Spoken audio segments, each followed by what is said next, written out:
Well, what an action-packed first hour it is, and we want to head across to the Zoom line immediately to ensure that we get as much out of this next conversation. Laura Dabro, she joins me. She is the Senior Business Development Officer there. Laura, great to see you. Yes. Thank you for having me. It's indeed a pleasure. And with us, Kwasi Edwards, past DIA participant. Kwasi, great to see you. Thank you for having me. So, Laura, we're dealing with something called the hackathon competition. I know that CARIRI and others are definitely involved. Just give me some details for those looking on, hearing about this for the very first time. Let me know what it's all about, because I know it's under the theme and umbrella of building a sustainable and inclusive future. Thank you so much. So just a little backstory. It's really a youth hackathon through our DIA Youth Innovation Lab. And DIA stands for Democratizing Innovation in the Americas. That's an initiative that has been around for several years with labs throughout Latin America and the Caribbean. In 2021, CARIRI was fortunate to be chosen to be the local implementing partner for the Trinidad and Tobago Lab, which is the DIA Youth Innovation Lab. And this initiative is a collaboration with our partners, the Trust for the Americas, the Organization of American States, and the Citi Foundation. Part of the DIA Youth Innovation Lab is where we host hackathons. And this year, the theme of the hackathon is Hack for TT, Building a Sustainable and Inclusive Future. The genesis behind that is really to harness the power of, emerging technologies to address pressing issues within communities. So allowing our young people the opportunity to solve those problems, because, they are the change for the future. Yeah. Of course, this is going to pull out the tech enthusiasts, developers, people who are leaders in their community. And in that regard, I would imagine that's where Kwasi got involved. You are a, participant. Let me know what you're bringing to the table. What's your particular project going into this? Hi, so I was one of the participants from last year's run of the hackathon. Yeah, and I would say it was a really, really great experience. Having, getting the ability to pull a team together and taking stuff that you would have learned in school. Just getting all of that information and applying it to the real world, Give me like a working example so that folks looking on could see the transition of having an idea and applying it in real time. Okay, so for my solution last year, it was an application for the education sector. Yeah, and we built an AR/VR application where, we would have taken screenshots and full 3D scans of a location in Trinidad, and we would have made an immersive application for it that would have given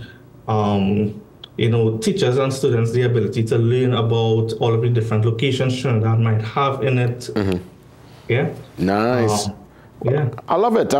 Laura, this is what it's all about, application. And I'm seeing that March 22nd to 25th is put aside. Is it that's the day the hackathon is taking place? You already have people for the 2024 installment. Just walk me through what's going to take place from the 22nd to the 25th.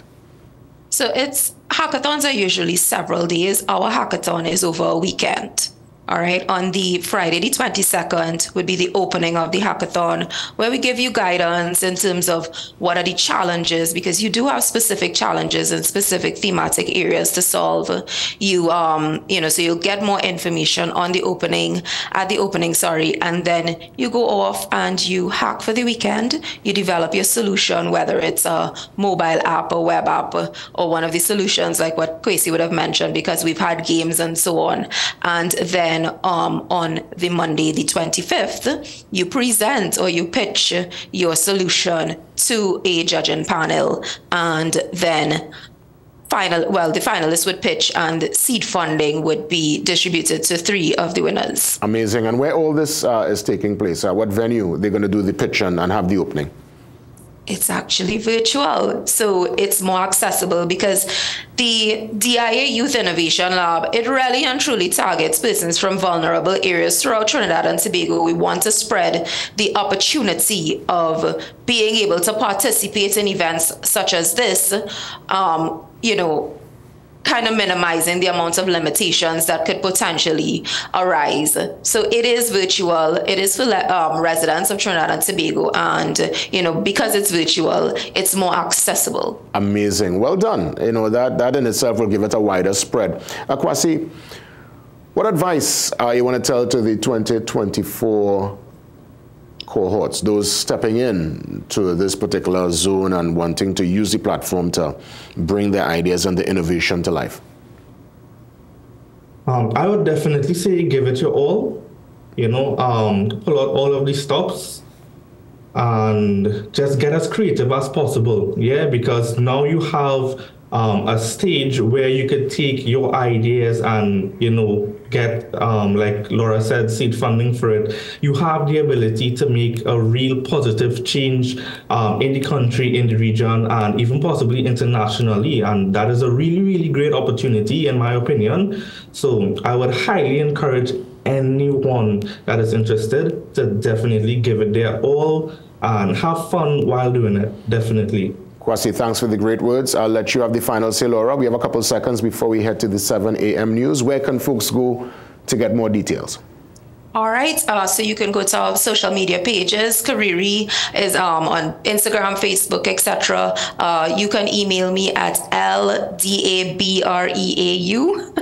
at cariri.com, and definitely our website. But look for the Caribbean Industrial Research Institute for more information.